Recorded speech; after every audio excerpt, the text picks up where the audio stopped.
I've been working on this 125M Honda three-wheeler for quite a while now. Some may be wondering why I spent so much time on this old three-wheeler. It's not worth that much. But this three-wheeler goes back in my life till its beginning. 1985, when I picked it up in Decatur, Indiana at the Honda dealership, loaded it in the back end of my 1985 Bronco, and hauled it home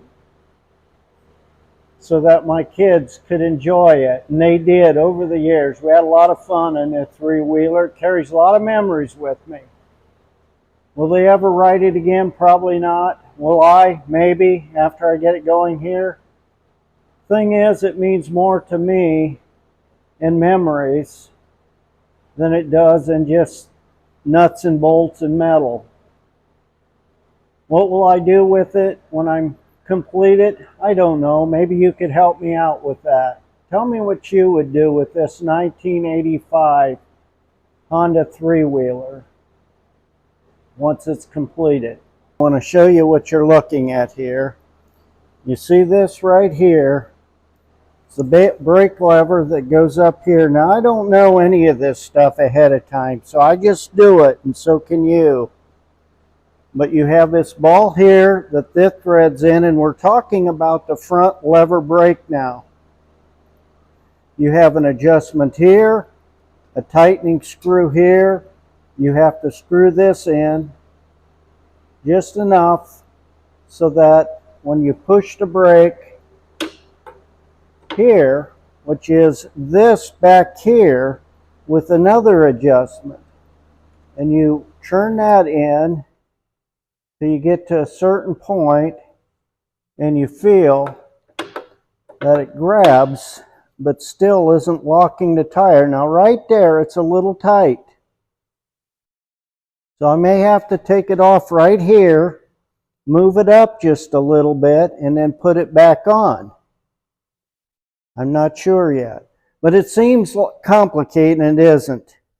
You have this, this, this, and this. And then if you move to the front of the three-wheeler,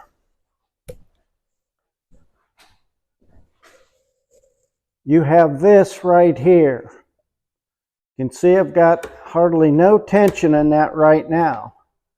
And it needs to pull a little tighter. I can do that very simply by adjusting. Okay, have an update. Well, you were gone. I had to remove this entire brake assembly again. The reason for that is this little shaft that goes through there, right here, was in upside down. Wouldn't allow this to go on or this to go on properly. It's on there now. That's what I mean. See, I don't really know what I'm doing. I just do it. And I come and I make mistakes. And you will too. You just got to decide. You just have to decide if you're going to back up and correct a mistake, or if you're just going to leave it go and move on. I struggle with redoing stuff. But this time I chose to do it, tear it back apart and put it back together. I did, for the most part, get this cable put on and adjust it to where I think it will work. But final adjustment will have to come after it's back off the hoist and down on the ground, and that's going to be quite a while because I still have quite a bit to do. I'm getting ready to call it an afternoon and go home, but before I do, I want to show you something else I was working on. Told you I had to redo this muffler. And what I did was I cut those extra brackets off and ground down the welds so you can't see them, almost can't. You can see that one there. Then I cut this off because it was all smashed in. And I happen to have one of these on the shelf. Look at this. Fits right on there. So what I'm going to do is just tack this right here. I might cut this off, I might just leave it. And then I'm going to get some of the ceramic or high temperature paint that I have in the Briggs Hardware just across the alley.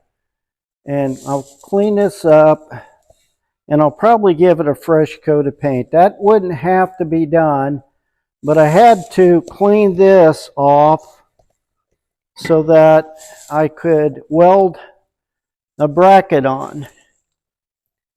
Here is one of the brackets, and the reason I have the tape on it is I have some bolts on there, but this bracket will weld on, again, weld on to this muffler in the correct placing of this right here. There's where it originally mounted, and right here's where it originally mounted. I think, like I said, I don't know for sure. And what I'm going to do is weld this to the muffler and then put a spacer in between and bolt this through this hole right here. And the reason I have these bolts taped on here is because I need to size them when I get over to the hardware. Something else I'm going to do is these hubs didn't have studs in them. They're supposed to have, I guess, because one of them had 3. What I'm going to do is get the right size bolts, put them in there, and then probably just put a spot weld on the back side. And I know when I talk about spot welding and grinding and all of that, you may get a little intimidated about it. But I want to tell you something. I didn't know how to do any of that before I just started doing it. And it's not been that long ago. And quite honestly, I'm not really that good. A storm has moved in. It's really raining out there right now, so I'm going to wait a few minutes before I leave and let that pass over. While I'm waiting, I just thought I would share with you again reasons why I do what I do. First of all, I enjoy it. Secondly, I'm hoping that I can help others, or at least inspire others to do what I do. I don't know anything about that 3-wheeler I've been working on. I learn as I go. I watch other videos if I need to learn, just like you're watching this one. I get a lot of satisfaction out of helping others if I can. And I want to help you, like I said. So like, subscribe, and comment. And let's learn together. Using new to bring life to the old. Can it be fixed? Absolutely. Let's figure it out.